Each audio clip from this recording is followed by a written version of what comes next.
From November 23, 2019 to December 7th, the Pacific island of Bougainville, Papua New Guinea's third largest island and the 78th largest on Earth, held a referendum on whether to have further autonomy or to become an independent country.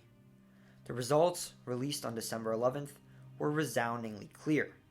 Over 87% of eligible voters participated in the election, and out of those who voted, 98% favored independence, an outstanding mandate to form the world's newest country.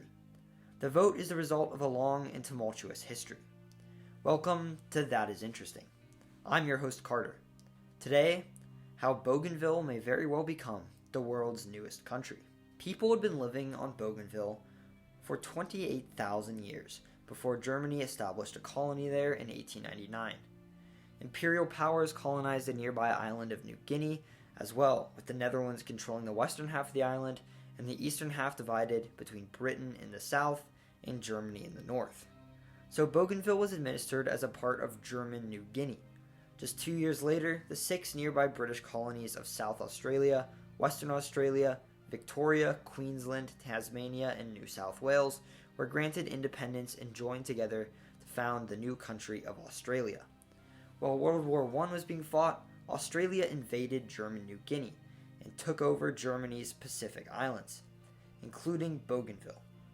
Bougainville was part of Australia for the next half century, other than a few years during World War II when Japan took over the island and Allied forces waged a 2-year campaign to take it back. After the war, Britain gave their section of New Guinea to Australia as well, joining them together and forming the Australian territory of Papua and New Guinea, which Bougainville was a part of. The islands remained a part of Australia until 1975, when they were given independence as Papua New Guinea. But for Bougainville, this was less than ideal. The people of the island didn't feel that they had a lot in common with the rest of Papua New Guinea. They had different cultures and different societies. And while Bougainville was far away, sitting 425 miles or 775 kilometers from the island of New Guinea, it lay just 3 miles or 5.5 kilometers from the country of the Solomon Islands. The last straw, though, was when copper was discovered on Bougainville near the town of Panguna. Australian and Papua New Guinean mining companies started appearing on the island, hoping to cash in on its vast copper deposits. And cash in they did. The mines on Bougainville were so successful that they began producing 45% of the profits that Papua New Guinea made from exports. Put simply, the economy of Papua New Guinea quickly came to depend on the Panguna mines. But the locals were not happy with them. Their land was often taken without their permission in order to dig up, and although Papua New Guinea was making a lot of money from Bougainville's natural resources, the money wasn't being reinvested in the island. The people of Bougainville saw their island as being unfairly exploited by Papua New Guinea. And so, just as negotiations were wrapping up to give Papua New Guinea independence from Australia, the people of Bougainville declared their independence from the young country, calling their unrecognized nation the Republic of the North Solomons. But the self-declared country did not last long. After a year of high tensions between Bougainville and the rest of Papua New Guinea, the Republic of the North Solomons, although enjoying strong support on the island, had failed to draw any international recognition. So in 1976, Bougainville ended its bid for independence and Papua New Guinea granted it greater self-government.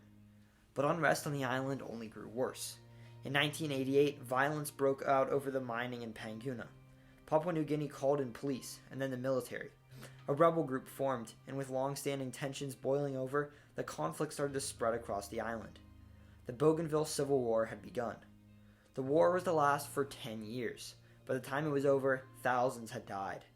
Peace talks extended into the early 2000s. An agreement was reached that Bougainville would remain a part of Papua New Guinea. However, they would be given an autonomous government, as well as an independence referendum no later than before 2020.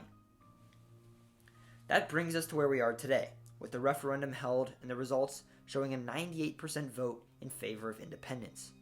In the end, however, the vote is non-binding, and it will be up to Papua New Guinea whether or not Bougainville becomes independent. If it does, Papua New Guinea would face serious economic losses. The mines in Panguna have been closed ever since the war broke out, but they still contain $60 billion in copper. Bougainvillian politicians have said that they will reopen the mines if the island becomes independent. Doing so could be very beneficial to the economy of the young country and the 300,000 people that live there. It is likely that Papua New Guinea does not want to give up the potential to use the mines again.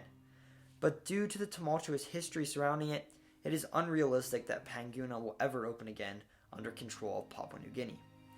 Another concern Papua New Guinea has is that if Bougainville becomes independent, other parts of the country will follow suit and Papua New Guinea will break apart. Regardless, independence wouldn't happen right away. Leaders of Bougainville and Papua New Guinea would meet to discuss the terms, and it would come down to a vote by the Parliament of Papua New Guinea. This could take some time, but the results of the referendum are starkly clear. Bougainville strongly wants independence. If Papua New Guinea decides not to give it to them, the UN will probably push to make it happen. Because of the strong vote in favor of independence, and because of Papua New Guinea's willingness to hold the referendum in the first place, I find it very likely that Bougainville could in fact become the world's newest country. Do you think it'll happen? Let me know in the comments below. Thank you for watching this video, and I hope you learned something new. Subscribe for more content like this. I cover the countries, cities, people, and places of the world and beyond. These videos will leave you saying, that is interesting.